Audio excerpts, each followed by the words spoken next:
Когда усталость силы сломит, и боль стоит живой стеной, в дорогу к крепкому здоровью ведет московский рулевой.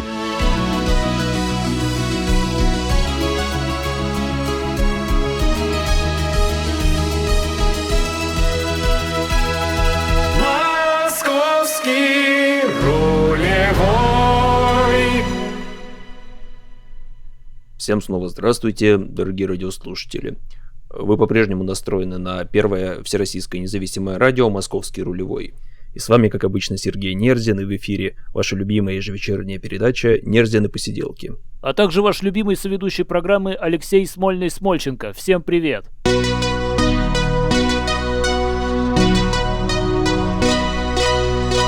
Нерзины посиделки. Сегодня у нас в студии довольно-таки редкий гость, в общем-то, ни много ни мало один из тех, на ком держится наше сельское хозяйство. Это фермер Геннадий Несторович Радостин. Геннадий Несторович, здравствуйте, вы в эфире. Да, здравствуйте.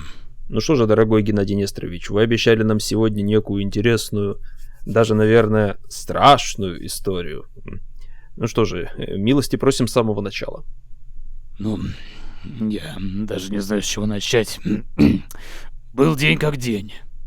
Вечерело уже, и мне понадобилось ехать в соседнюю деревню за кормом для скотины.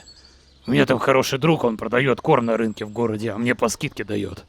Август на дворе, темнеет раньше, а на другой день я корм поехать забрать не мог. До них далеко, полдороги проехал, и уже низги не видно. Но, к счастью, я дорогу наизусть знаю. И как назло, машина заглохла. Посреди дороги застрял, все уже скоро спать лягут, надо срочно что-то делать. Вы знаете, я даже видел один фильм, который начинается точно так же. Сергей Владимирович, при всем уважении. Ну просто сами понимаете. Посреди проселочной дороги машина заглохла. Классика же, ну. Ладно, все. Дальше что было? Ну и как я говорил, я знаю эту дорогу наизусть. Все вокруг знакомое, каждый кустик, каждое деревце помню. Благо луна еще была полная, все хорошо видно. Ну и, собственно, помню же, что в лесу том дачный поселок стоит, туда и направился за помощью. Как вдруг смотрю, свет какой-то вдалеке. Думаю, наверное, кто-то из поселка в лес вышел. Только на кой ляд в такую темень непонятно мне. Я давай покричу, мол, эй, есть кто? Помощь нужна. Не откликаются, а свет так туда-сюда и бегает. С грехом напополам, надеюсь, на авосе тихонько иду туда, может, не заметят. А раз уж заметили, до поселка добегу. У меня здоровье, как у космонавта, поди меня еще догони. То-то я смотрю, вы в синее переоделись, прям как один всем известный ежик. Ладно, что там дальше было? Честно говоря, становится интереснее. Значит, иду я за ними, легонько так, чтобы не спугнуть. Или на себя чего доброго гнев не навлечь. Он все отдаляется и отдаляется. И молчат, даже шагов не слышно чужих. Не понравилось мне это, думаю, уже бросить все, да в поселок бежать, милицию вызывать. Как вдруг, свет этот возьми, да погасни. И главное, все равно в лесу тихо. Я на цыпочках крадусь, мимо мышка не пробежит. Ну, думаю, все, хана мне. Кто бы там ни был, заметили. И я рванул со всех ног. Бегу, и вдруг опять тот же свет, на сей раз прям передо мной. И как-то краем глаза вижу, перед светом этим стоит кто-то, несколько.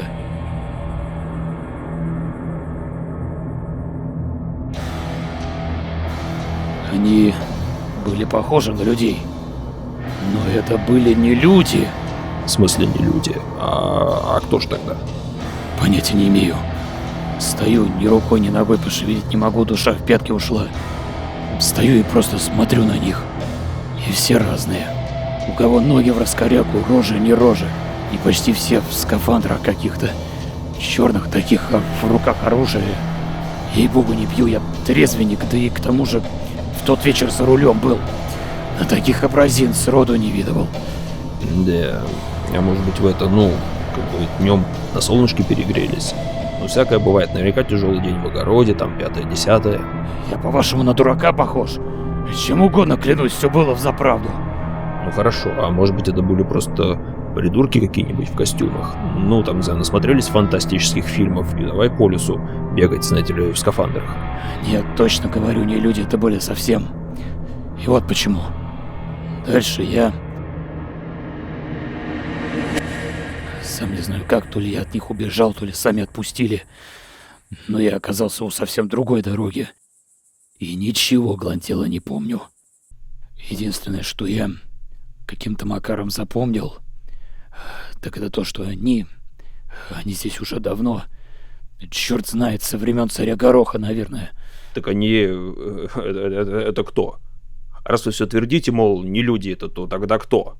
Типа монстры какие-то? Пришельцы? Инопланетяне? Я не знаю. Понятия не имею. Очень даже может быть, потому что я еще запомнил. Это они здесь хозяева. Не мы. Они тут всем заправляют. А мы для них что-то типа... Ну вот как у меня скотина в загонах. Что-то я даже после этого призадумался, если честно. Спасибо, Господи, живой остался.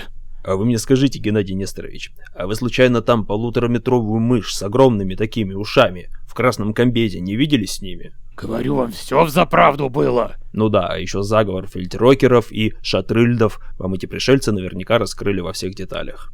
Если хотите, могу к вам присоединиться и пойти вместе с вами, пойти написать заявление в милицию на Лунян. Пойдемте? Черт вас дери, я серьезно говорю! Ну да. А я по ночам надеваю костюм самурая и бегаю с мечом по крышам. Ладно, хватит с нас этой дешевой конспирологии. С нами был в студии фермер Геннадий Несторович Радостин. Давайте проводим нашего сегодняшнего гостя овациями. Да уж действительно, дорогие дамы и господа, после такой истории есть смысл взять небольшой перерыв. Мы вернемся через несколько минут. Музыкальная пауза.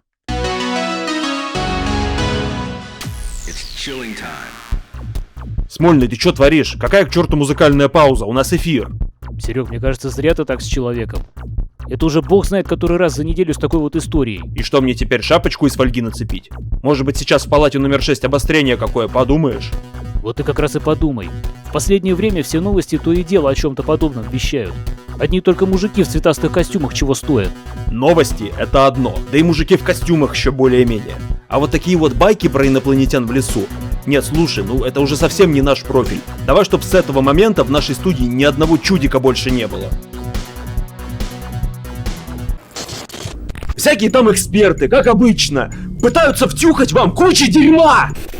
Мы буквально только что пережили один из самых худших кошмаров человечества, так почему мы должны им верить? Сами посудите, какие-то сначала супергерои в Нижнем Новгороде, потом какие-то японские или китайские Сейлор Муны в Москве, потом еще какая-то белиберда, и вот наконец эти чертовы пришельцы. И к чему все это пришло в итоге? Полпланеты разрушена, сплошная анархия, из подворотен повылезало всякое отребье и делит между собой города, а одна деревенька в Нижегородской области вообще стала меккой для мутантов. И все это творится здесь и сейчас, все прямо на наших глазах. Да черт возьми, надо собраться уже наконец и хоть что-то сделать!